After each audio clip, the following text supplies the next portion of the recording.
اور ایک حدیث میں حضور نبی رحمت صلی اللہ علیہ وسلم نے ارشاد فرمایا، ثلاثۃ نفر لا یکلمہم اللہ تعالی یوم القیامہ ولا ینظر الیہم، فرمایا تین اشخاص ایسے ہیں کہ قیامت کے دن اللہ نہ ان سے کلام کرے گا نہ ان کی طرف نظر رحمت سے دیکھے گا۔ وہ تین شخص کون ہیں؟ المنان بعطیۃ والمنفق سلعتہ بالحلف الفاجر والمسبل ازارہ۔ ایک وہ شخص کہ جو دے کر جتلاتا ہے، کسی کو کچھ دے دیا اور اس کے بعد جتلایا کہ میں نے تجھ کو یہ دیا تھا۔ اور دوسرا وہ شخص جس نے خرچ کیا لیکن اس مال سے خرچ کیا جو جھوٹی قسمیں اٹھا کر کمایا تھا، جھوٹی قسمیں اٹھا کر کمانے والے مال سے خرچ کیا۔ اور تیسرا وہ شخص جو تکبر کی وجہ سے اپنے تہبند یا شلوار کو ٹخنوں کے نیچے لٹکاتا ہے۔ اور حضور نے فرمایا کہ جو جتنی جگہ انسان کا لباس ڈھانپے گا ٹخنوں کے نیچے، اتنی جگہ کل قیامت کے دن جہنم کی آگ میں جلائی جائے گی۔ تو اپنے تہبند کو، اپنی شلوار وغیرہ کو جو ہے وہ اپنے ٹخنوں سے اوپر رکھنے کا حکم دیا گیا ہے۔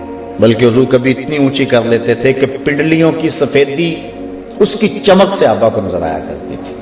اللہ اکبر۔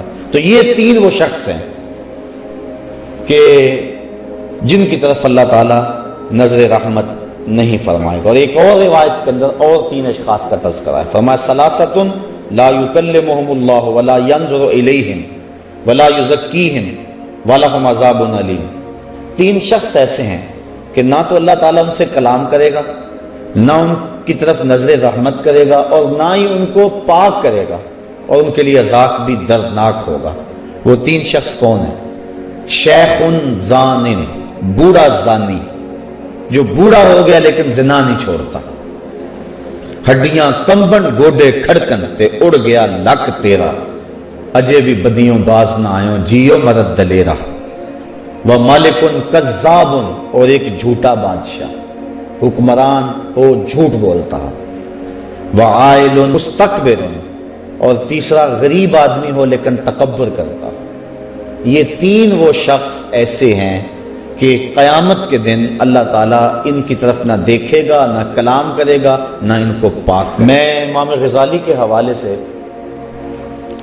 پڑھ رہا تھا، آپ فرماتے ہیں کہ انسان جب گناہ کرتا ہے تو بعد میں نیکی کرتا ہے تو وہ جو گناہ کی کالک ہے وہ مٹ جاتی ہے، جو لگی ہوتی ہے دل کے اوپر وہ مٹ جاتی ہے۔ لیکن جھوٹ کی جو کالک ہے یہ ایسی ہے کہ اس کے ساتھ باقی رہتا ہے۔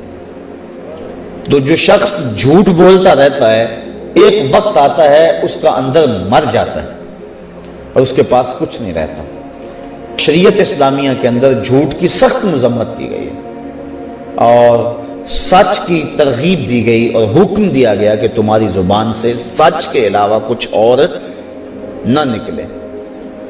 بلکہ ارشاد فرمایا گیا الصدق طمانیۃ والکذب ریبہ، سچ طمانیت ہے، سکون ہے، اور جو جھوٹ ہے وہ ریب ہے، وہ تشکیک ہے۔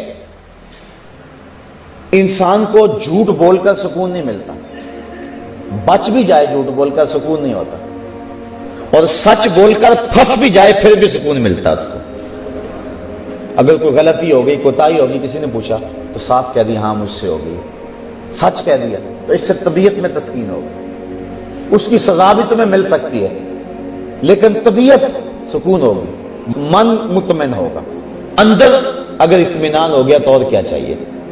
اور اگر جھوٹ بول کر آپ سودا بیچ بھی لیتے ہیں، اور جھوٹ بول کر اگر آپ جو ہے وہ اپنی زندگی کے کسی معاملے کو بظاہر نکھار بھی لیتے ہیں، کسی سے کوئی فائدہ بھی اٹھا لیتے ہیں، لیکن اندر جو ہے وہ پریشانی رہے گی۔ تو الصدق طمانیۃ والکذب ریبہ،